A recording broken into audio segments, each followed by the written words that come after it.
Әуезов, көрнекті қоғам қайраткері, мәдениеттанушы, ғалым жазушысы, Қазақстан жазушының одағының мүшесі, Қазақстан Республикасы еңбек сіңірген қайраткері.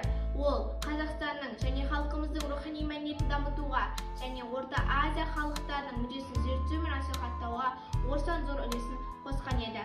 Солтүстік Қазақстан қорының басшысы ретінде білім беру және мәдениет және қоғамды демократияландыру саласындағы бірқатар маңызды Орта Азиялық жобаларға бастамашысы болды және жүзеге асырды. Осылайша ол Қазақстанның, қазағымыздың, яғни халқымыздың рухани мәдениетін зерттеуге, мұраларын зерттеуге, сақтауға, жаңғыртуға орасан зор үлесін қосқан еді.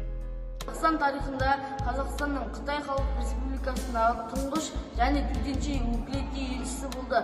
Қазақ мәдениетін, әдебиетін насихаттауға бағытталған жас сұхбат атты бейресми жастар қозғалысының ұйымдастырушылардың бірі. Жібек жолындағы сұхбаттар халықаралық мәдени жобасының бастамашы және жетекшісі. Уақыт арқауы Мұхтарұлы Мұрат Әуезов телеэссе телебағдарламаларының жүргізушісі және авторы.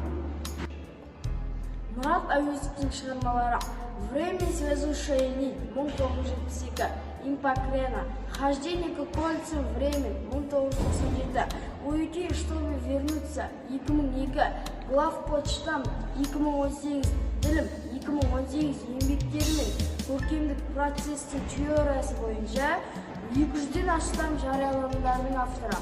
Мұрат Әуезовтің өмірі мен шығармашылығын үлгі ете отырып, ұрпақтар сабақтастығын сақтай отырып, жастар арасында рухани, мәдени және жалпы адамзаттық құндылықты насихаттау және де арнайы айдарлар мен бөлімдер ашу біздің басты міндетіміз. Сіздермен бірге болған 7-ші Г сыныбы оқушылары.